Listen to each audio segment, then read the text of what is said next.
जाए, जिस तरह से वो जो डेलीगेट थे वो बता रहे थे, उस पर भी चर्चा की जा रही है कि कैसे कैपेसिटीज को बढ़ाया जाएगा। आपके पास वापस आऊंगी मेघना, लेकिन हमारे पास अजीत भी जुड़े हुए हैं। अजीत, अगर हम थिंक 20 का जिक्र करें तो कल का जो कल की बैठक थी उसमें हमने देखा कि कैसे पर्यावरण के लिहाज से काफी अहम दिन रहा कि भारत एक फैसिलिटेटर के तौर पर उभरा है। लेकिन अगर अन्य मुद्दों की बात की जाए तो आज का जो दिन है वो कितना अहम है, क्योंकि मैं जो पढ़ पा रही हूँ उसमें टेक्नोलॉजी की भी बात है, ग्रीन एनर्जी और लॉजिस्टिक्स को लेकर भी जिक्र है, वुमेन एंड चाइल्ड डेवलपमेंट भी है, कैसे हम जीडीपी से अलग इतर होकर और वेलबींग जो तमाम विकसित और विकासशील देश हैं वो सोच सकते हैं, उस पर भी चर्चा संभव।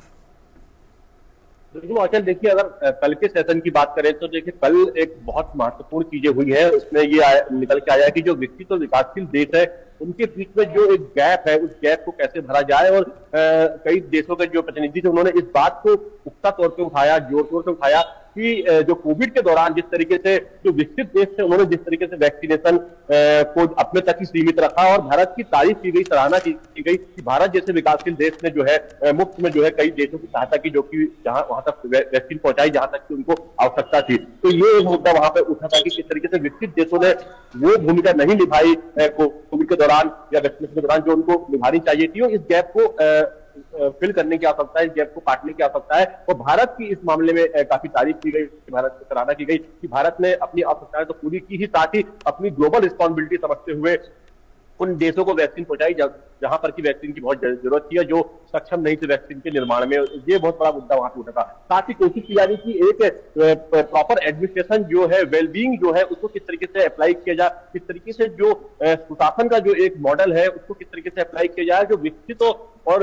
विकासशील देश है उनके बीच में जो एडमिनिस्ट्रेशन या सुशासन की जो बात है उसको, उनमें जो गैप है वो कैसे फिलफिल किया जाए, किस तरीके से भरा जाए, और किस तरीके से जो एक अच्छा जो एक हम कह सकते हैं कि वेलफेयर स्टेट की जो बात होती है वो किस तरीके से लागू किया जाए, इस पर भी मंथन जो है किया गया। साथ ही इससे बात की गई कि ग्लोबल जो इफेक्ट है या ग्लोबल लेवल पे जिस तरीके से पर्यावरण के जो मुद्दे हैं, जो इशूज है, उसमें विकसित और विकासशील देश दोनों देशों की क्या भूमिका है। और खासतौर पे जो विकसित देश है, क्योंकि देखिए विकसित देशों ने अपना विकास कर लिया है, संसाधनों का बहुत ज्यादा उपयोग कर लिया है, लेकिन अब विकासशील देशों पर दबाव है वो जो है बहुत ज्यादा उपयोग ना करे संसाधनों का, बहुत ज्यादा उपयोग उसका जो है रिसोर्सेज को यूज ना करें। लेकिन विकासशील देशों का कहना है कि कहीं ना कहीं एक सामंजस्य की आवश्यकता है, क्योंकि हालांकि दोनों देश जो है एक साथ आगे बढ़ सकते हैं, एक दूसरे की मदद कर सकते हैं, तमाम सेक्टर्स में मदद कर सकते हैं। और ये एक सामंजस्य बनाने की कोशिश की जा रही है कि पर्यावरण के साथ में किस तरीके से हम आगे विकास कर सकते हैं, किस तरीके से आगे बढ़ा सकता है, इसको लेकर सहमति बनाने की कोशिश की गई है। आज का जो सेशन है, आज देखिए यूथ कनेक्ट एक बहुत महत्वपूर्ण कार्यक्रम है, जहां पर कि माखनलाल चतुर्वेदी राष्ट्रीय पत्रकारिता विश्वविद्यालय है, जो कि देश के 18 विश्वविद्यालयों में से एक है जिसको कि इस पूरे G20 के समिट में शामिल किया जाए। वहां पर डेलीगेट्स वहां पर जाएंगे विश्वविद्यालय के कैंपस में, वहां पर यूथ से बात करेंगे, यूथ से कनेक्ट होंगे, और यूथ जो है, जो युवा है, जो विद्यार्थी है, वो डेलीगेट से क्वेश्चन आंसर करेंगे, उनसे सवाल जवाब करेंगे, तमाम मुद्दों पर चर्चा करेंगे। तो एक बहुत महत्वपूर्ण कार्यक्रम आज यहाँ पर रखा गया है, आज दोपहर में। अजीत, आपके पास वापस आऊंगी क्योंकि मेघना हमारे साथ मौजूद है। मेघना,